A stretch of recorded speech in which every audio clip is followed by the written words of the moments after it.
Once upon a time, Corinth was a very strong Greek city-state, the remains of which can be found to this day. Some sources refer to the great city of Ephyra as the city founded by Sisyphus, which was later named Corinth.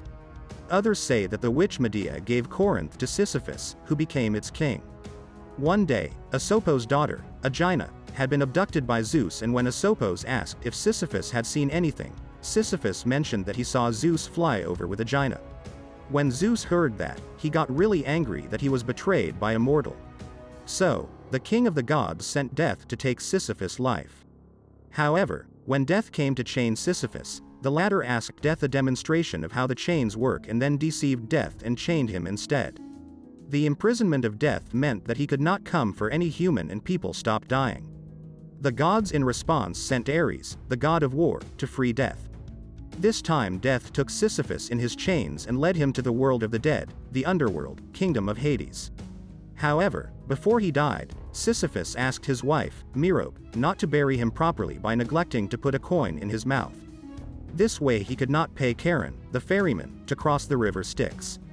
The lack of a proper burial disturbed Hades so much, that he sent Sisyphus back to the living. Thus, Sisyphus managed to escape death once more. When the gods finally managed to catch Sisyphus again, they decided that his punishment should last forever. They made him push a rock up a mountain. Every time the rock would reach the top, it would roll down again and Sisyphus would have to start all over again. Long ago, the African kingdom of Ethiopia was ruled by a king named Cepheus and his queen Cassiopeia. The royal couple had a daughter, Andromeda. One day, the queen boasted about her beauty before the mythical inhabitants of the sea, the Nereids. Nereids became very angry because they believed themselves the most beautiful creatures in the world. They complained to their father, the god of the seas, Poseidon, that he should punish her. The mighty lord of the seas sent a huge sea monster to ravage the coast of Ethiopia, including the vain queen. The desperate king asked for the guidance of Apollo in Delphi. The oracle advised that no respite would be found until the king and the queen sacrificed their daughter to the monster. To appease Poseidon, Cepheus and Cassiopeia offered, reluctantly, their beloved daughter to be eaten by the monster. The beautiful Andromeda was chained on a seaside rock and awaited her fate. Meanwhile, the great hero Perseus was returning from having slain Medusa, riding the winged horse, Pegasus, high in the sky. Passing over Ethiopia, he saw Andromeda chained on the rock and immediately fell in love with her. As the monster was approaching to devour Andromeda, the brave Perseus started fighting it. Their fight lasted for a long time. Finally, Perseus used the deadly look of Medusa's severed head, petrifying the huge monster, which fell in the sea and became an island. Perseus freed Andromeda from her chains and took her back to the palace of Cepheus, where they got married. They lived together happily, having 7 sons and 2 daughters. After Andromeda's death, goddess Athena placed her among the constellations in the northern sky, near Perseus and Cassiopeia. Echo was a wood nymph, cursed by Hera to not be able to speak properly, but rather repeat the last words addressed to her.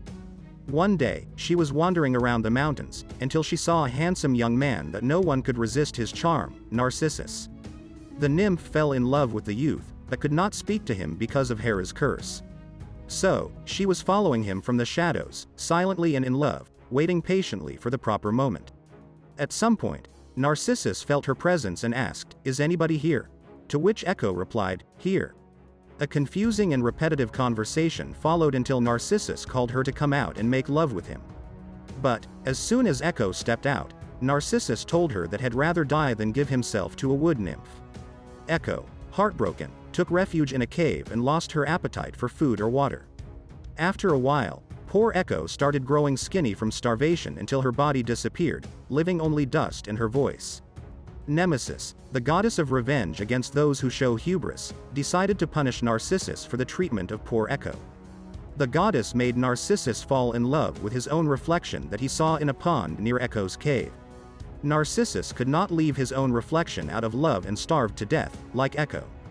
But, before he dies, Narcissus cried out to his reflection, "Farewell, dear boy." Beloved in vain. Echo's voice repeated his last words from the cave as Narcissus drew his last breath. To this day, Echo still repeats the last words or phrases in caves or labyrinths. Hermaphroditus was the son of Hermes and Aphrodite, and he was raised by nymphs in the caves of Mount Phrygia. On his face, one could see the grace and beauty of both of his parents, from whom he took his name. When he was 15 years old, he left the mountain where he grew up to wander into Asia Minor and meet new people. In the woods of Caria, he stopped to rest and drink water from a spring called Salmacis. The homonymous nymph, Salmacis, was captivated by the beauty of the young man and tried to seduce him, but was rejected. When Hermaphroditus felt he was alone, he jumped into the water naked to swim. Salmacis appeared behind a tree and jumped in as well, wrapping her body around that of the young man, forcibly kissing and touching him. While Hermaphroditus was trying to break free from her, the nymph called out to the gods to let them be united forever. The gods decided to grant her wish and blended their two bodies into one, creating a creature of both sexes. Hermaphroditus prayed to his parents, Hermes and Aphrodite, that anyone else who bathed in that spring would share his fate. And the gods granted his wish.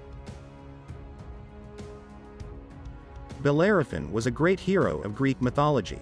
He was a slayer of monsters and as famous as Perseus. His most famous feat was the killing of Chimera, a horrible monster with a goat's body, a serpent's tail and a lion's head that could breathe fire.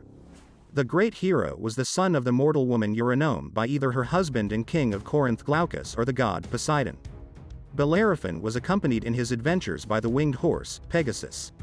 The myth has it that Pegasus was born from the blood of her beheaded mother Medusa, the Gorgon who was tricked and killed by the hero Perseus. A more detailed version of the myth said that he was born when Medusa's blood was mixed with the foam of the sea. The myth says that Pegasus was born as a winged horse because his father, Poseidon, had the shape of a horse when he seduced Medusa. When Pegasus was born, a huge thunder with lightning pierced the sky, and that's how his connection to the forces of the skies was established. So, one day Bellarafin saw the wonderful animal drinking water and decided to tame it. This would not have been possible if Athena had not helped him by giving him a golden bridle. After slaying Chimera, Bellarafin's fame grew and so did his arrogance. He believed that because of his great feat, he deserved to fly to the mountain of the gods, Olympus, and set course with Pegasus. Zeus was angered by his hubris and sent a gadfly to sting Pegasus, causing Bellarafin to fall off the flying horse. Pegasus continued to Olympus and became the loyal horse of Zeus. It is said that Athena spared the life of Bellarafin by softening the ground for his fall. However, the once great hero spent his remaining life crippled and lonely, always searching for his beloved winged horse. Another tale from Greek mythology about Zeus is the one with Leda. When the Olympian god saw Leda on the banks of the river Eurotas, felt an overwhelming desire for her. So, he went to Aphrodite and asked for her advice. Aphrodite transformed Zeus into a brilliant swan and herself into an eagle, and she began pursuing the swan in the river valley. The pursuing Zeus swan sought refuge in the arms of Leda, who received him tenderly and warmed him within her. However, 9 months after this incident, she gave birth to 2 eggs. Not one swan came out of each, but 2 pairs of twins. On one hand Polydeuces and the beautiful Helen, and on the other Castor and Clytemnestra. Her kids became very famous and lead characters to many great ancient tragedies. If you liked this video and want to see more, please support me with like and subscribe.